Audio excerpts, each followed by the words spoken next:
1937.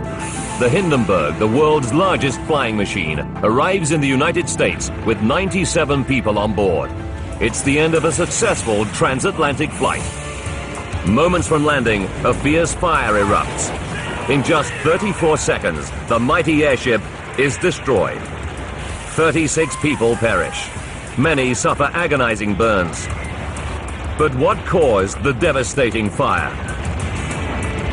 Now, a 21st century air crash detective re-examines one of the most famous air disasters in history. Using advanced computer simulations, we reveal what really destroyed the Hindenburg. Disasters don't just happen, they're a chain of critical events. Unravel the clues and count down those final seconds from disaster.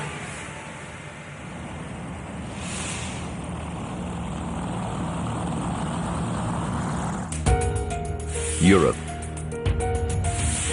Germany, Frankfurt, May 3rd, 1937. The LZ-129 Hindenburg, the largest flying machine ever built, emerges from its hangar. Its destination, Lakehurst, New Jersey. This is no ordinary crossing. It's the launch of the world's first scheduled flight service across the Atlantic. Since rolling out of the hangar in March 1936, the airship has made a series of 62 successful trial and publicity flights. Built by the Zeppelin Company, the Hindenburg is 245 meters long, as big as an ocean liner, and stands as tall as a 13-story building. The 36 passengers boarding tonight will spend the flight on the passenger deck towards the airship's nose. Most are high-profile businessmen, but also on the passenger list is one of the first families ever to fly in the Hindenburg, Hermann and Matilda Dörner, and their 3 children, Irena, Walter, and Werner. The wealthy family live 11,000 kilometers away in Mexico and are returning from a vacation in their German homeland. For 8-year-old Werner, flying in an airship is a once-in-a-lifetime experience. The Zeppelins in general was the word of the day, and it was the fancy way to go. Airships are considered the cruise liners of the future, but for now they are the sole preserve of the seriously wealthy. A one-way ticket costs $400. That's over $5,000 in today's money. It buys the ultimate luxury travel experience. A restaurant serving cordon bleu cuisine and the finest wines. Fashionably designed lounge areas, and of course, spectacular views from the promenade deck. Werner's sister, Irena, is 14. For her, the voyage is a chance to leave childhood behind and mix in sophisticated adult circles for the first time. It was sort of special for her. Somehow, during this trip, she grew up enough so that she asked her blades to be cut, and she had a new hairdo. And well, she was now a young lady. Down on the ground, a crowd gathers to watch the launch. For many, just seeing this massive flying machine up close is a thrilling experience. As passengers board, all their lighters and matches are confiscated, and they are expressly forbidden from straying outside the designated passenger areas. With good reason.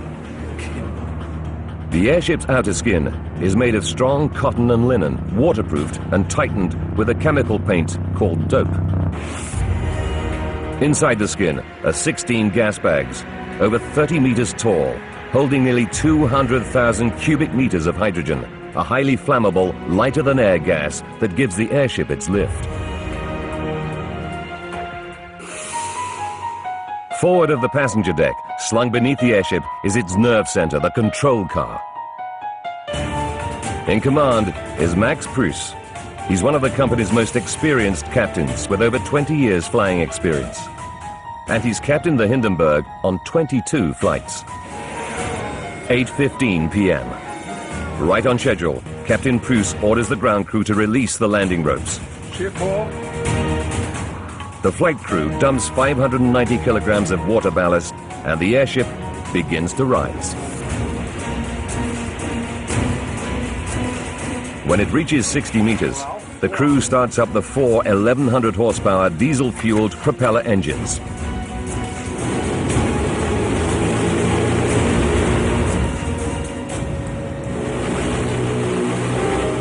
On the passenger deck, the Derners wave goodbye to friends and family below. For Matilda Derner, leaving her homeland once again, it's a poignant moment. I remember my mother had tears in her eyes when the ship lifted. That was so seldom for her. I can hardly remember her seeing tears in her eyes anytime. Within minutes, the Hindenburg reaches its top speed of 125 kilometers per hour. The 6,500 kilometer voyage should take just 2.5 days, just over half the time taken by a ship. Its flight path will take it over Holland, down the English Channel, and across the Atlantic to America's east coast. The Zeppelin company is sending its head of operations, Ernst Lehmann, to oversee this critical flight. Lehmann is an enthusiastic supporter of Germany's ruling Nazi party. He's on board to ensure the Hindenburg stays on schedule. Any delays would be deeply embarrassing. But as Lehmann knows, the Hindenburg has an Achilles heel: bad weather. Strong winds can blow the airship off course. They also make its complex landing maneuvers more difficult. A bad storm could even put the airship in danger. In 1930, the pride of the British Empire, the R-101 airship, was en route to India. It hit a storm over France and went down nose first. The resulting crash killed 48 of the 54 people on board. The tragedy ended the British airship program. Between 1925 and 1935, the US Navy lost 3 of its airships in severe weather. By 1937, only one, the Los Angeles, is still in service. Assistant cabin steward Werner Franz isn't worried. The Zeppelin company has a 100% safety record in 27 years of flying passenger airships. And 14-year-old Werner knows that in hard times like this, he's lucky to have a job.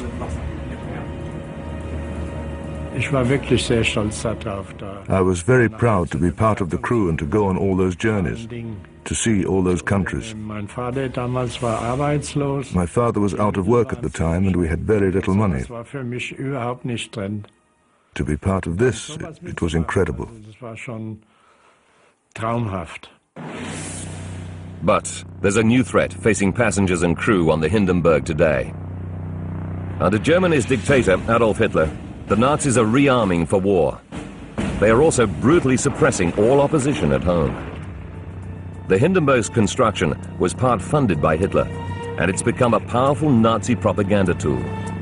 But the airship's iconic status also makes it a target for opponents of the Nazi regime. In 1933, the Reichstag, the Nazi-controlled German parliament, was burned to the ground. The authorities blamed saboteurs. And now, just days ago, German authorities warned Ernst Lehmann that they'd received a specific threat to this crucial flight. Could saboteurs, posing as innocent passengers or even crew members, be on board with a deadly mission to destroy the Hindenburg? Wednesday, May 5th, Day 3. Ernst Lehmann, Zeppelin head of operations, and Captain Pruss are worried. The Hindenburg should be making 125 kilometers per hour, but strong headwinds mean the schedule is slipping. At this rate, they'll be 12 hours late. Joseph Spar, a German living in Long Island, New York, is just a day away from a reunion with his family. He's been touring Germany with his music hall act of acrobatics and slapstick comedy. His next performance will be at Radio City Music Hall in New York. He's taking a dog home as a surprise for his children. It's spending the flight in the freight area on a lower deck. Spar needs to feed the dog regularly, but it's in a restricted area. So he's been warned that he has to be escorted by a crew member. Ernst Lehmann, Captain Pruss, and a Zeppelin company observer are the only 3 on board aware of the sabotage threat to the Hindenburg. It's not the first time the airship has been threatened, so they treat it as a false alarm. And reassuringly, there are plainclothes intelligence officers on board, on the lookout for anyone acting suspiciously. But Captain Preuss has another problem. They're still battling against strong headwinds, so they're still 12 hours behind schedule. Arriving late is bad enough, but the return flight to Frankfurt the following night is an important one, and it's fully booked. The airship will be packed with high society passengers flying to attend the coronation of King George VI in London. It's the event of the year. If the Hindenburg doesn't get the guests to Europe in time, Lehmann faces a PR disaster.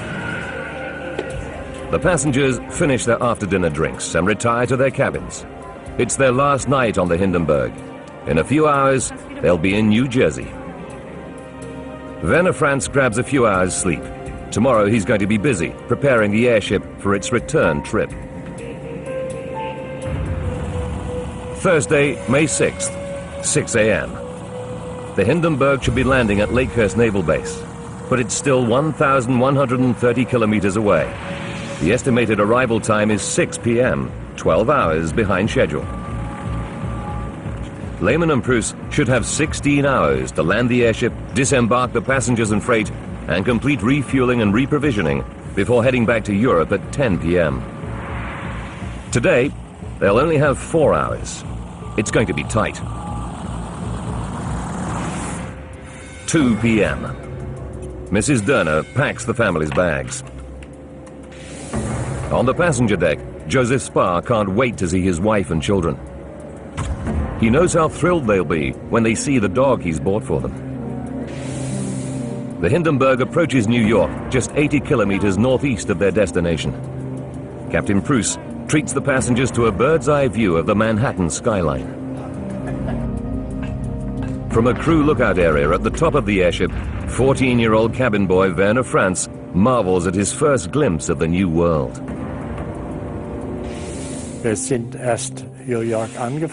We approached New York. This sea of buildings, the Statue of Liberty, the skyscrapers, all that was something I'd never seen before. 3 p.m. The Hindenburg appears out of the clouds over the airfield at Lakehurst. Base Commander Charles Rosendahl watches the giant airship pass over the hangar. He's a veteran airship commander with 13 years flying experience, and he's worried. A thunderstorm is developing, and winds are picking up. Landing an airship is a delicate operation requiring accurate maneuvering. Attempting it in bad weather could end in disaster. Rosendahl radios Captain Preuss. He recommends delaying the landing until the conditions improve. Radio this to the Hindenburg. Very good. Preuss has no choice but to turn the airship away. He heads southwest to await a break in the weather. Preuss and Lehmann know that any chance of making the 10 p.m. departure is rapidly disappearing. But first, Preuss must focus on landing the airship. 5:12 p.m. At Lakehurst, the wind eases. Commander Rosendahl radios the Hindenburg. He tells Preuss, conditions now suitable for landing. Ground crew is ready. Captain Preuss turns the airship back towards Lakehurst, but it encounters increasingly heavy rain, which slows its progress. The passengers make for the promenade areas for the final moments of the flight. 6:11 p.m. Captain Preuss swings the airship round to land into the wind, the safest way of landing. 6:13 p.m. Suddenly, the wind veers to the southeast. Preuss has to think fast. He can abort and go round the airfield to line up with the wind, but this will lose precious time. Captain Preuss decides to land straight away, but this means he must turn the airship into the wind fast. He orders the crew to make a sharp left turn. 6:17 p.m. Now Captain Preuss notices the ship is heavy at the rear. He must balance the airship before landing, or he risks damaging the tail. He orders over 1,000 kilograms of ballast from the ship's water tanks to be jettisoned. 6:19 p.m. Preuss orders a final sharp right turn to line up with the mast. The airship is still sloping to the rear. Preuss orders 6 crew members from their mess hall in the rear to come to the nose of the ship to add more weight at the front. 6:20 p.m. The airship finally arrives at the landing area. They slow and hover over the airfield. A crowd gathers to witness the Hindenburg's first landing in America this year. Newsreel teams record the arrival, hoping to get some exciting pictures of the airship's landing procedure.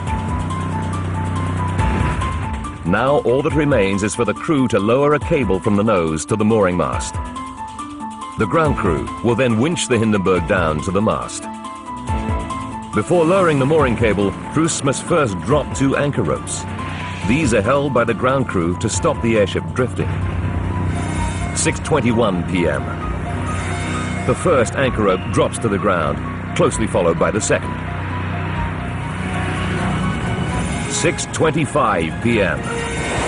Suddenly, the crowds on the ground see flames appear around the fin. Then the airship's nose rears up. Tables and chairs slide backwards. Passengers tumble down. Werner Doehner feels the air turn to a furnace-like heat. Suddenly the air was on fire. In an instant the whole thing was on fire. The world's largest flying machine is now a blazing inferno. 97 people, including the 3 Doehner children, are trapped inside the Hindenburg, 60 meters above the ground. 36 passengers are just moments from disembarking from the Hindenburg when disaster strikes. In the control car, the crew feel a massive jolt. An officer shouts, "The ship's on fire." The nose rears up over 100 meters above the ground. The fire roars through the airship. Within seconds, the Hindenburg is engulfed in flames. Werner Franz is trapped on the walkway on the lower deck. He must find a way out before the flames reach him. Right away, this bang told you that a major catastrophe had happened. You knew right away the airship was lost. The airship was burning and couldn't be saved. Werner stumbles along the gangway, looking for a way out, but he trips and falls. He grabs the rope handrail and holds on. As I was hanging onto these ropes, everything I had experienced in my life came back as if it were a film.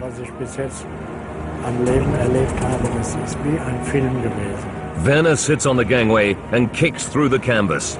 He jumps out of the blazing airship and onto the ground 5 meters below. Gripped with fear, he runs away into the arms of a fellow crew member.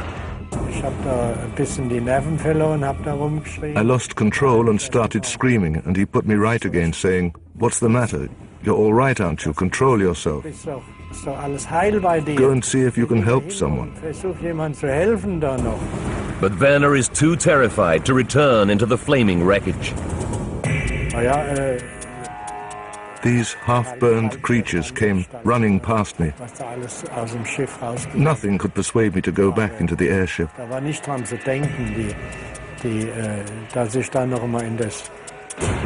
The fire rushes up the airship. The Doehners are still in the passenger lounge. If they don't get out now, they'll burn. But they're still 9 meters up. Matilda Doehner shouts to her 14-year-old daughter Irena to jump out of the window, but the girl is too frightened. Mrs. Doehner picks up her 8-year-old son, Werner. She tries to throw him out of the window, but he falls back. Somehow, she finds the strength to lift him again. This time, she succeeds, and Werner falls to the ground with his brother. She turns to her daughter again, pleading with her to jump.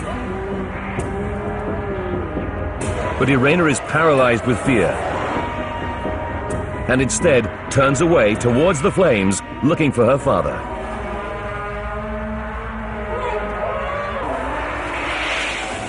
In desperation, Mrs. Doehner jumps out after her sons. Acrobat Joseph Spar also jumps from the passenger lounge. He rolls onto the grass, picks himself up, and limps away. But he's unable to rescue his dog, which perishes in the fire. 34 seconds after the first flame appears, the Hindenburg is consumed by the inferno. The wreckage crashes to the ground. It's totally destroyed. Ambulances rush survivors to hospital. Werner Dörner and his mother are severely injured. His brother Walter suffers minor burns. But his father dies inside the airship. A crewman rescues Werner's sister Irena from the burning wreckage, but she's close to death. My sister's condition was so bad that they had taken her to a different place inside the hospital, probably in intensive care. My mother very much complained about being separated from her daughter. In the morning, doctors bring Matilda Dörner news. Her daughter Irena died in the night from her burns. She was just 14 years old. My mother was very much upset with the authorities in the hospital that she never got to see her again. But that was probably the best thing, because she must have been in very bad shape. Captain Pruss survives but is badly burned. Ernst Lehmann is fatally injured. Of the 97 people on board, 29 are dead. One ground crewman perishes. Another 6 people die in hospital. But what caused this tragedy? The Germans have a 100% safety record operating passenger airships. And the Hindenburg was a state-of-the-art aircraft. The pride of the Third Reich. The United States and Germany open a joint inquiry. They interview the surviving crew members and passengers. They take testimonies from over 90 eyewitnesses. But in 1937, there is very little cockpit technology to conduct a conclusive crash investigation. And in the 68 years since the disaster, many different theories, some highly controversial, have emerged. Debate still rages today over what really downed the celebrated airship. Now, Seconds from Disaster re-examines the investigation into the loss of the Hindenburg. Using modern-day forensics and scientific experiments, we will finally solve the mystery. What was it that started the fire aboard the Hindenburg? Could it have been an act of sabotage? And what really fueled the blaze so that it consumed the whole ship in 34 seconds? Advanced computer simulation will take us where no camera can go, into the heart of the disaster zone. Greg Feith is one of the United States' most experienced crash detectives. He has 20 years of service with the National Transportation Safety Board. For 8 of those, he was the investigator in charge of the team that attends every major crash site in America, known as the GO team. He's worked on some of the world's most complex and baffling air crashes. And so far, he's solved every one of them. But there's one disaster he's always wanted to explore. The Hindenburg mystery has intrigued me just because you had this magnificent flying machine that fell into a major disaster, a very cataclysmic disaster, and nobody really had an idea of what caused it. But Feith brings a modern crash investigator's expertise and forensic skills to the disaster. He must keep an open mind as he investigates every possible reason for the crash. In any major explosion in a modern aircraft, all eyes immediately turn to terrorism. Anytime you have an in-flight fire, you have to think the worst. You have to try and determine what led to that in-flight fire. You go to the extreme, and the extreme is sabotage. Feith learns that the Hindenburg received many sabotage threats in its 1 year of operations. But who would want to destroy it? Rick Zitarosa is vice president of the Lakehurst Historical Society and a specialist in the Hindenburg era. As the Nazi regime became increasingly unpopular throughout the world, it was also going to face a new set of security concerns. And there were heightened fears that perhaps an act of sabotage could be carried out against the airship. Greg Feith examines the original report for evidence of sabotage warnings. He finds that Ernst Lehmann received intelligence from the German authorities warning of a specific threat. But who had a motive? Hitler and his Nazi party had many enemies in Germany. They carried out a brutal policy of repression against Jewish people, socialists, communists, and outspoken writers. Any one of these people might have been happy to see the Hindenburg destroyed. Feith checks the official reports and finds the one passenger who could have had the opportunity to destroy the Hindenburg: Joseph Spar. After the crash, Spar comes under intense scrutiny. He lives in America with his wife and family, but he is German.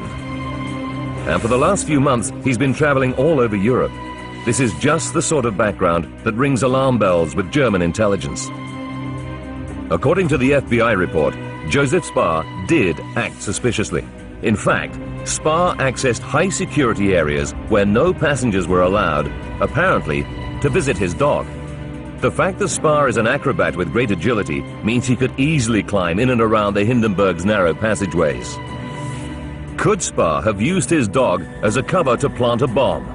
Was this music hall clown really a ruthless terrorist, responsible for the destruction of the Hindenburg and the deaths of 36 people? Air crash investigator Greg Feith is trying to get to the bottom of one of aviation's great mysteries. Why did the Hindenburg airship burst into flames and crash at Lakehurst Naval Base in 1937?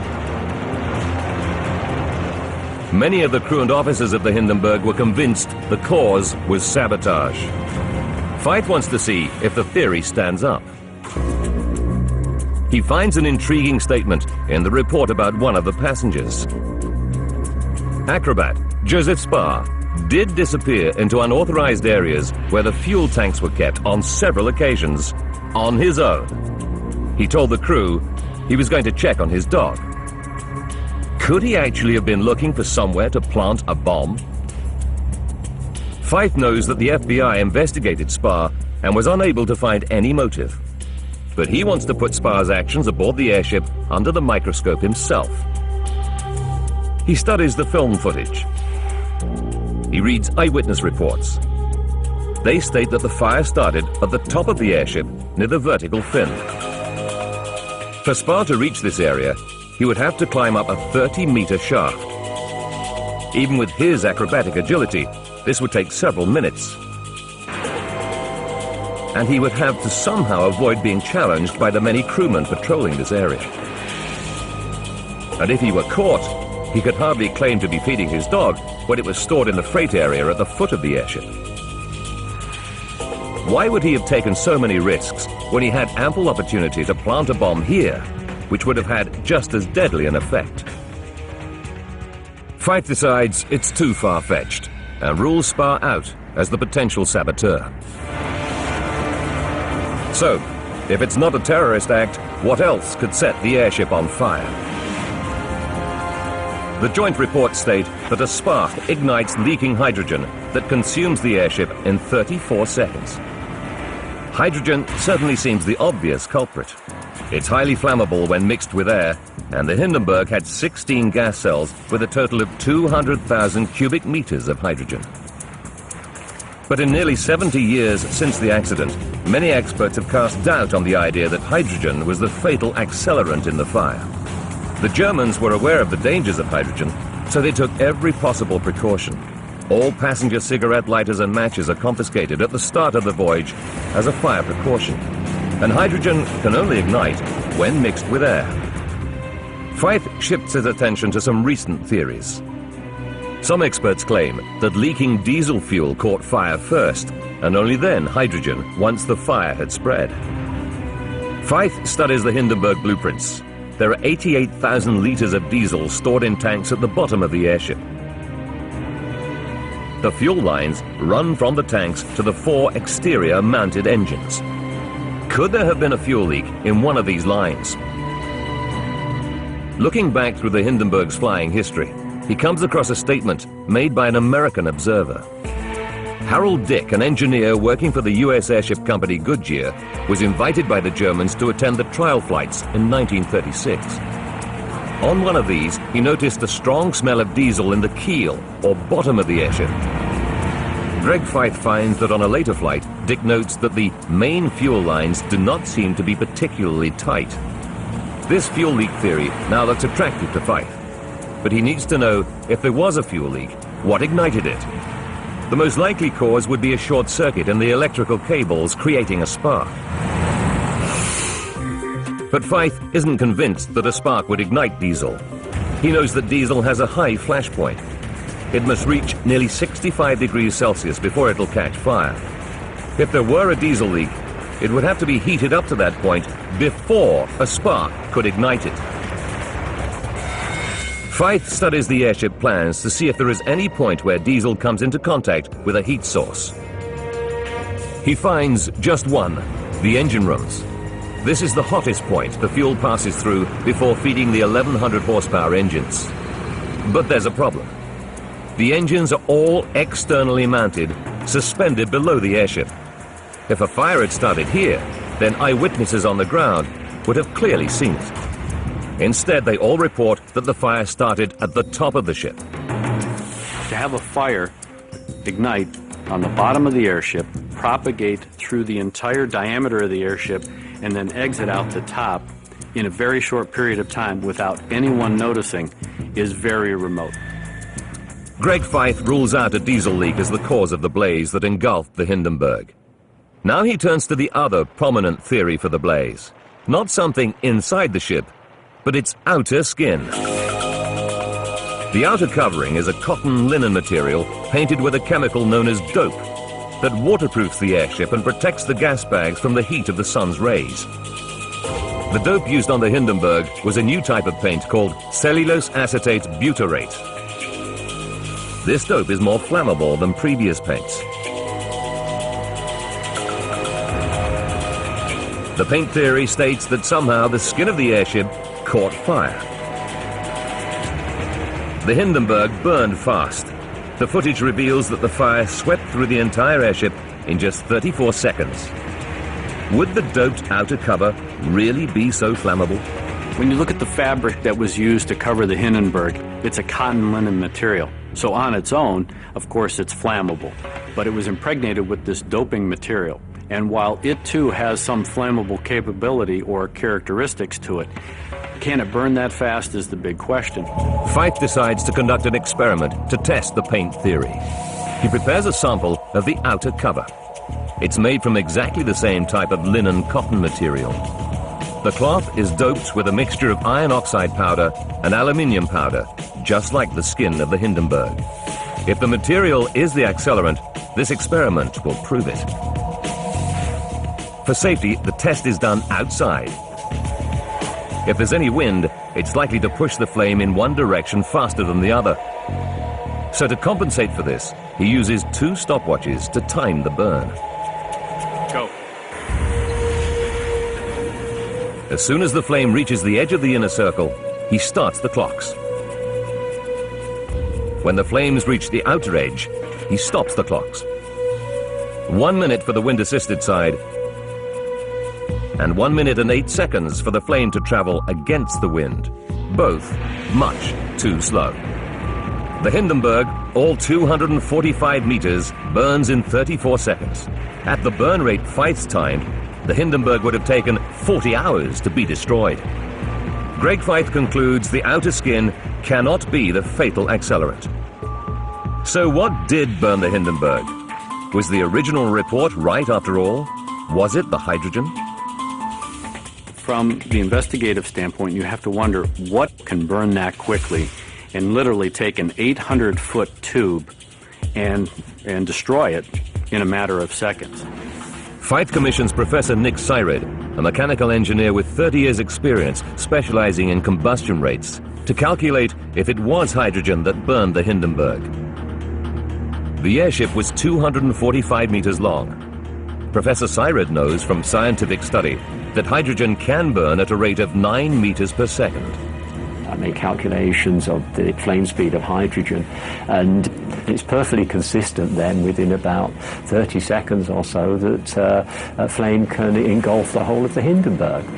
There is nothing else on the airship which can burn that quickly and cause the Hindenburg to be destroyed in the same period of time.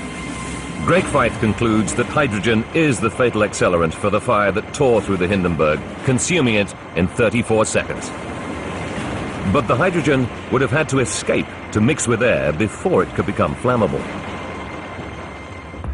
Trawling through the witness testimonies, he finds something that could suggest a hydrogen leak.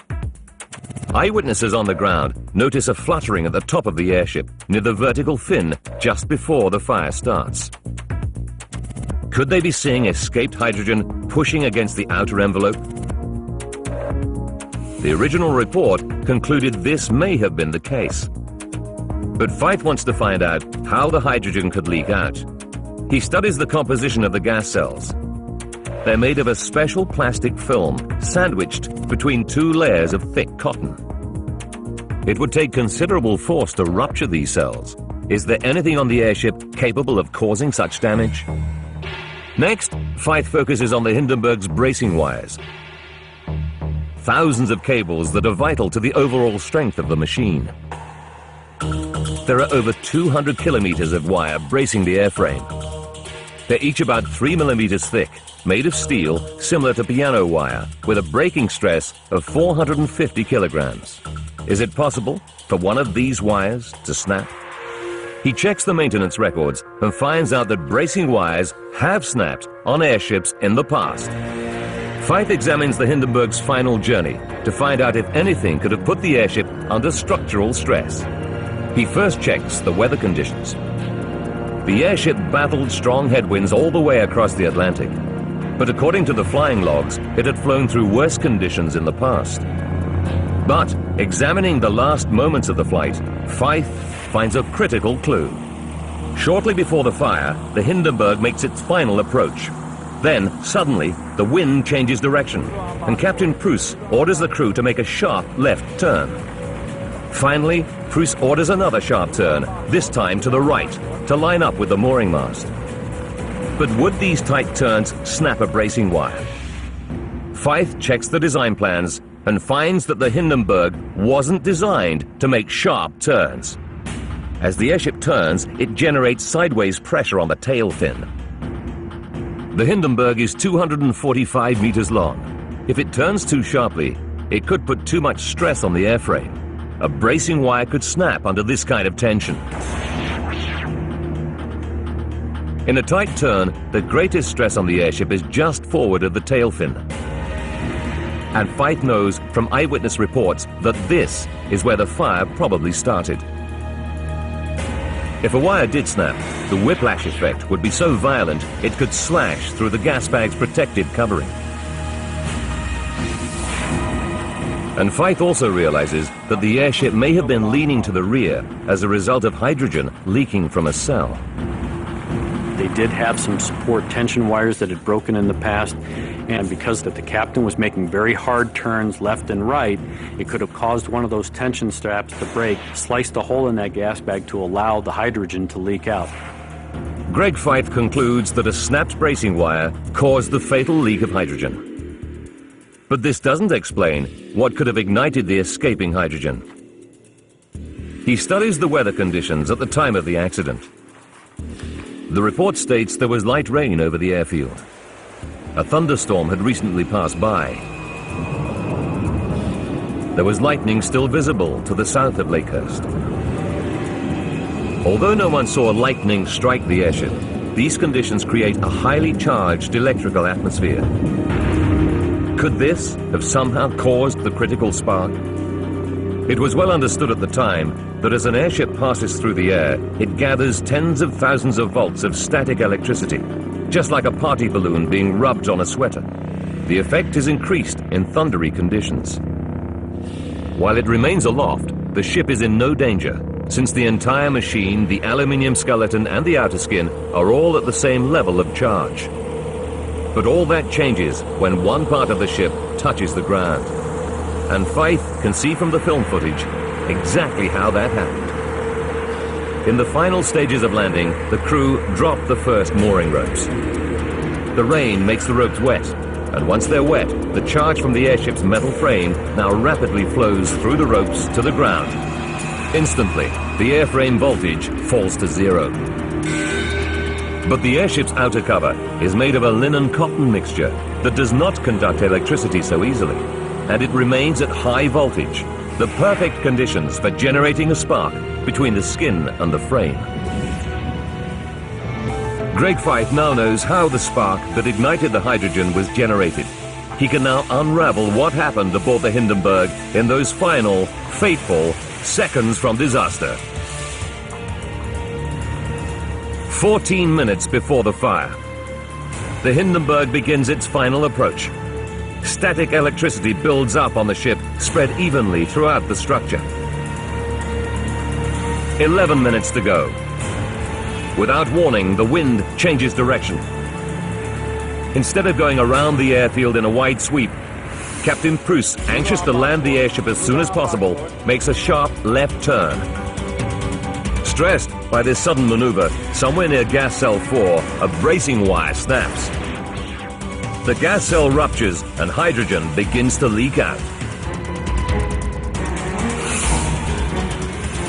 8 minutes before the catastrophe, Captain Pruss notices that the ship is tail heavy. He orders the crew to dump water to balance the ship. Then Pruss orders another sharp turn, this time to the right, to line up with the mooring mast. The ship is still tail heavy. Captain Pruss orders 6 crew members to walk to the nose to try to counterbalance the sloping tail. But Pruss is too concerned with landing to realize that the airship may be leaning as a result of hydrogen leaking. 4 minutes left. The Hindenburg comes to a stop, and the crew drop the mooring ropes. Eyewitnesses on the ground notice a fluttering effect near the tail fin.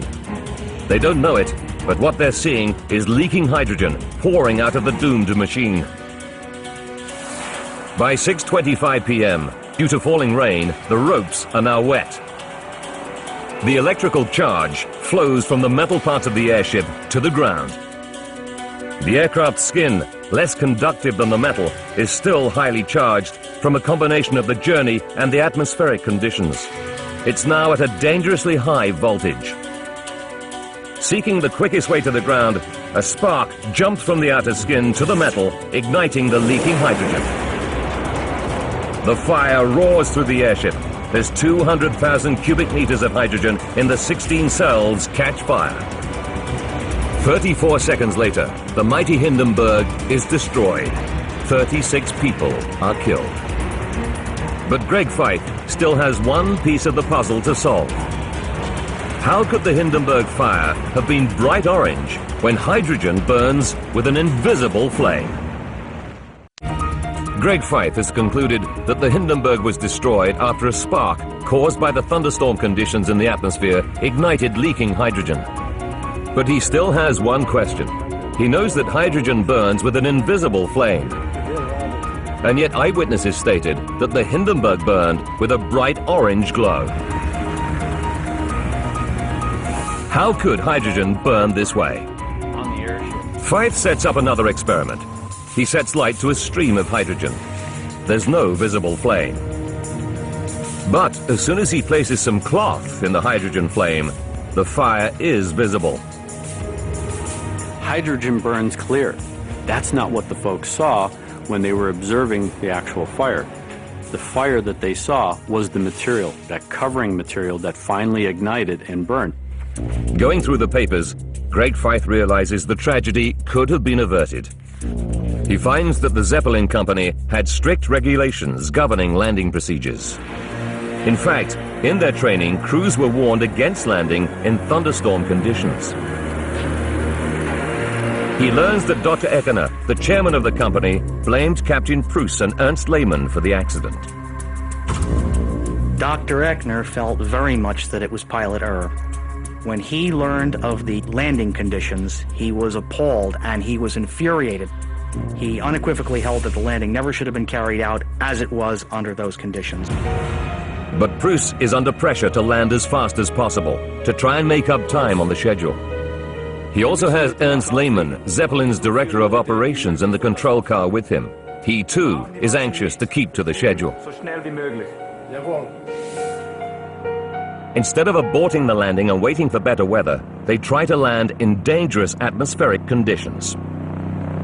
Lehmann most definitely did influence Pruss in his decisions regarding the flight, which of course was increasingly held up by headwinds and then the delayed landing. The Hindenburg disaster spells the end of the commercial airship age. Germany grounds her other passenger airship, the Graf Zeppelin, until they can use the non-flammable helium as a lifting gas. But with Europe on the brink of war, the United States, the only country with helium supplies, refuses to sell the gas to Germany. And when war does break out, the Nazis cancel the airship program completely. But valuable lessons are learned from the disaster. Hydrogen has never been used again to lift passenger airships. Today, all airships are filled with helium. Directly after the Hindenburg crash, the Zeppelin company designed a Thunder car. This machine, located at their Frankfurt airfield, measures the electrical activity in the atmosphere. It's a breakthrough in collecting accurate data on thunderstorm conditions. And today, understanding of weather is at the forefront of all aviation safety. Nearly 70 years later, there are just 2 known remaining survivors from the tragedy. Cabin boy Werner Franz is now 83 years old.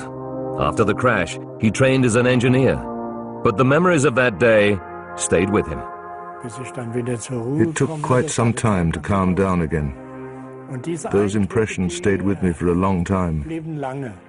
I did suffer from it for a long time, to have been confronted with this.